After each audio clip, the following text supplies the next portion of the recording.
And this is also reflected today in a lot of modern day art. An example of this would be Leonardo da Vinci's Mona Lisa, where the picture is still considered to be one of the most iconic and beautiful works of art that's ever been produced.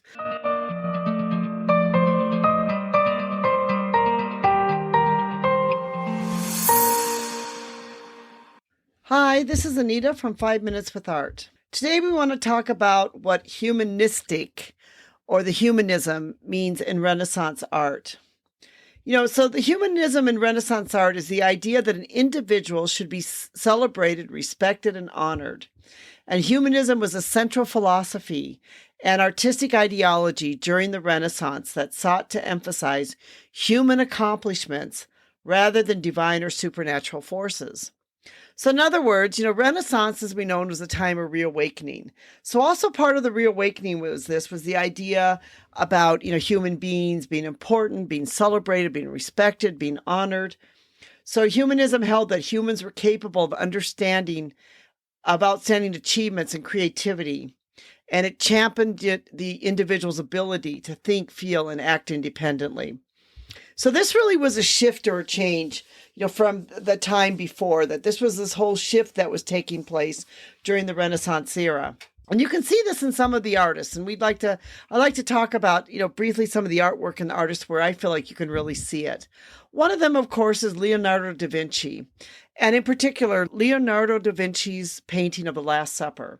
What is so amazing about this painting is he painted the picture of the Last Supper at the exact moment in time when Christ had told his apostles, one of you is going to betray me. And so he actually painted each of the apostles with emotions of how they would all react to this fact that one of them was going to betray him. But the thing that's so great about this is he really showed the apostles as human beings with emotions and with reactions and how they all would reacted to this. So that's why this makes this such a great humanistic or Renaissance type of painting, is he's showing the emotions and feelings were shown in this painting. Another one is, because humanism also encouraged the exploration of classical texts and culture, which it helped to, nurture part of the ancient past and then incorporate it into Renaissance art. An example of this, and one of the great examples, was Michelangelo's statue of David. And, the statue of David is just like the statue of this perfect form, this perfect man, and for a long time has been used for like the perfect form and the perfect man. It was Michelangelo's statue of David. So the humanistic philosophy expresses individual thought and creativity.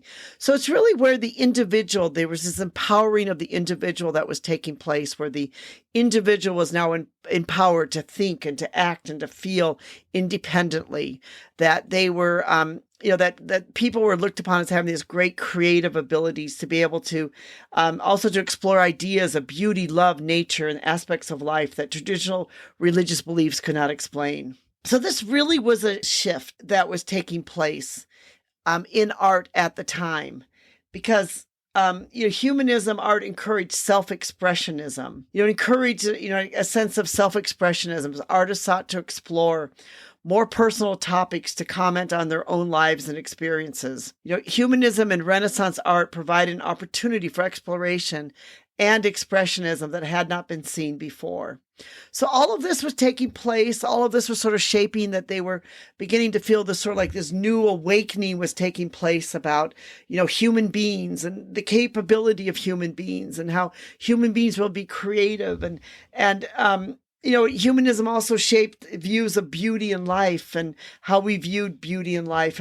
And this is also reflected today in a lot of modern day art. An example of this would be Leonardo da Vinci's Mona Lisa, where the picture is still considered to be one of the most iconic and beautiful works of art that's ever been produced.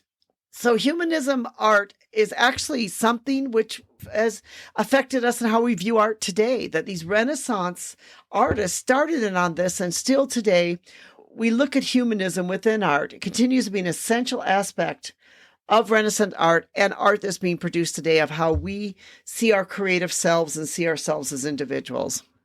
This was Anita with 5 Minutes with Art. We hope you've enjoyed this. Thank you so much for being part of our community, and we appreciate it. If you'd like to read more about this, we have a blog entitled, What Does Humanistic in Renaissance Art Mean?, where you can be able to read more about this and discover more about this trend that happened in Renaissance art.